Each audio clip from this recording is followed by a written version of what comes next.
And I think there are some signs of that. So I was in Germany, in Berlin in January, and we talked to French people quite recently, and Belgians and Dutch. And it's really important that they talk to their politicians and stress that they want to continue, and I keep repeating this phrase, reciprocal free trade, whereas the Commission is absolutely driven by the project. They have held this thing together with the most amazing discipline. Yeah. If Jean Monnet was around today, he would be astonished how far they've got it, with appalling human consequences. Yes. Over 50% youth unemployment in Spain, etc. Disaster in Greece. And I think that is the job for us to talk the whole time, which we do, to like-minded politicians, and above all businesses, to get on to their politicians, to show that this is for real. And what I thought was interesting in Berlin in January was the establishment simply didn't believe it was going to happen. They really didn't believe that we would trigger Article 50. We have done, and now the trick is to work with like-minded people in Germany, France, and Belgium and Holland to get their politicians to come up with pressure on the Commission. And I thought one of the most interesting things happened in Germany. I got on very well with the German Agriculture Minister, who at the time was called Ilse Aigner, and she's a significant figure in the CSU in Bavaria. And I lived in Munich for a bit, and used to talk my sort of worst cod Bavarian, so civil servants couldn't keep up.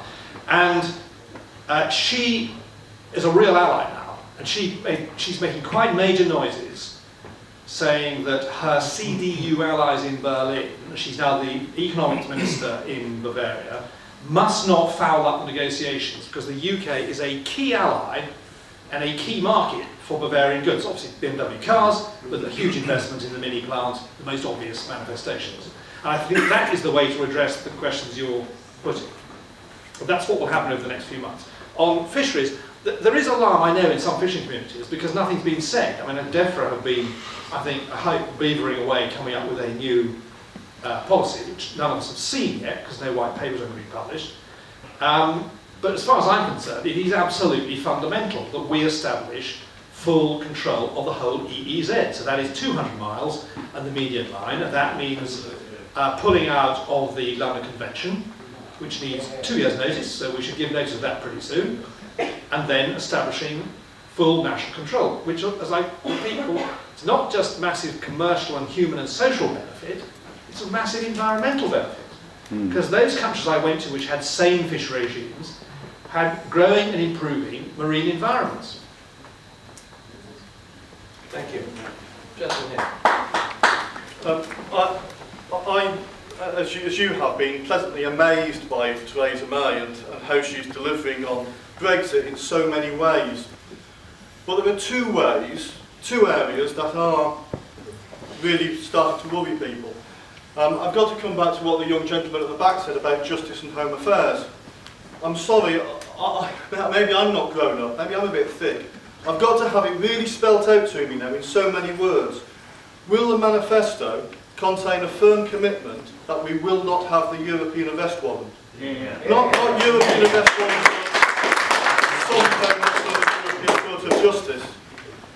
And the other one is, because I think she will win on fisheries and all of that, but in exchange we'll have to give away integration into a European Union military cooperation and integration. No.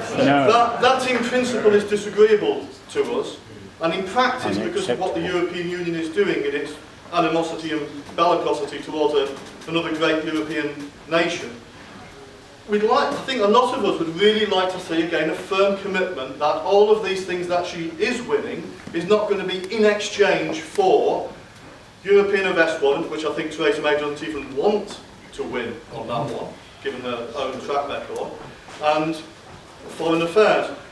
I mean, we need to know that she knows Brexit means Brexit and not British Free State. Thank you very much. Spent an immense amount of time in the Chamber of the House of Commons discussing the issue of the European arrest warrant and these associated issues. What are your thoughts? Well, in answer to the question, what's going to be in the manifesto, I have no idea. I mean, I'm not high enough up the chain to be able to give you a running commentary and commitment as to what's going to be in the manifesto and what isn't. So I can't tell you that. You have to wait and see. You can pass the message on then. I'll certainly pass the message on. I mean, Owen probably knows more about the issue of the armed force. I've not noticed any desire from anybody here to get involved in any armed forces with the EU. The government have consistently been opposed to any moves to try and have a European armed forces. I think, of course, we want cooperation, but under the umbrella of NATO. I don't believe anybody's wanting to get involved in that. I've not heard that. It's the first one I've heard, if anyone is. On the European arrest warrant, it's an interesting question. I don't know where Theresa May is on that. It may well be that she wants to stay part of the European arrest warrant. I genuinely don't know. I genuinely don't know the answer to the question. I've voted consistently against being in the European arrest warrant and would continue to do so. But the whole point is that when we leave the EU, with a deal, the deal may well not tick 100% of my boxes. I'd quite happily go with 97, 98, I'd go along with that. But the point of the matter is that once we've left and we've got a deal which is in effect what the British people voted for on those big issues, at any future election we can go back and change these things. That is the whole beauty of being out of the European Union. When a deal's agreed with the EU, that is not a deal forever. If at some point the UK decides, if we did stay in the European arrest warrant, which I hope we won't, but if we did, that wouldn't be it. It means that in the future, if we wanted to come out of it, we could come out of it. That's the whole point of being out of the EU. You're not committed to these things forever. And that's why we've got to keep focusing on the big picture and not looking at any one thing to say, you know, well, unless I get everything, I don't want anything. We can't let, you know, the good be the enemy of the perfect. As long as we stay out of the ECJ. Yes, otherwise thank you we very really much. And shut the Prime Minister's made it clear that she does not want us to be subject to any rulings from the ECJ. She made that abundantly clear. Gentleman in the back in the pink shirt and the open neck. Thank you, sir. On defence, given that most European nations do not pay their 2% from NATO, why should we, one, turn up and defend them, or two, actually share any of our intelligence? And why is it off the negotiating table when it should be on it? Well, I mean, I would say that we should be very careful. What we all rely on in NATO is actually the United States, really. Without the United States, we'd all be struggling a bit, to be perfectly honest. So I don't think we should get ahead of ourselves too much. And I think Donald Trump is doing exactly the right thing. I agree with him wholeheartedly when he says that he's quite happy to keep up with NATO, but as long as everyone pays in their fair share. And actually, I think we can rely on Donald Trump to actually sort this out. Yes, sir. Question for you. Yes. Thank you. Yes, with the climate for immigrants in mainland Europe is becoming increasingly hostile. Does that mean that we will have to accept large numbers from there if they want to come in the next 2 years before we leave? There are very large numbers in Europe of immigrants, and the climate is becoming very inhospitable to them. Many may wish to come here. What's our line on that? Owen, have you got any thoughts as to whether there's going to be a rush of immigrants into the country? I'm not quite sure who you mean. Do you mean Well, immigrants from outside Europe getting into Europe? No, Or existing European citizens? Yes, existing European citizens of immigrant descent who are finding life a lot more hostile in European states, in particular in France. Many of them might wish to come here in Holland, likewise. Well, I think, Very large numbers. yeah, I think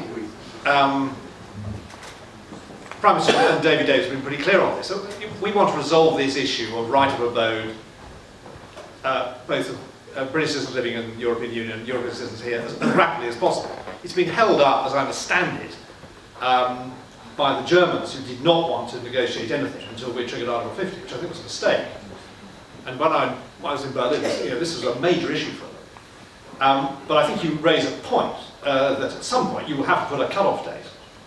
Otherwise, there might be a sudden increase in people coming here who may not be skilled. And that I think is a risk. But Davis has said absolutely clearly this is going to be a priority of negotiations and it can be resolved very quickly. And it needs to be. The other thing I should say is that there's actually no evidence that that's happening. Actually, the figures coming in, the latest figures from the EU, was actually showing quite a marked drop of EU people coming into the UK because obviously they feel sort of slightly deterred by the fact that we're leaving the EU and it's become less desirable for them to think of Britain as a destination. So I think all the latest immigration figures show that actually, even though we're still in the EU and there's still in theory free movement of people, actually it's starting to do the job already in reducing the number of people coming into the EU, to the UK. Thank you. Thank you, Philip. Yes, gentleman on the gangway, the dark top. Yes, you sir. Yes, my name is Robert Henson. I think I'm going to ask the question probably a lot of people want to ask, which is this. What happens if we get to the point where an agreement has been concluded after the negotiations, and that agreement, in fact, is a fudge? It's called Brexit, but it isn't actually Brexit. It'll have a long transitional period, money to be paid, and such forth. What are the two speakers tonight going to do about that personally, and what do they think their party will do about it?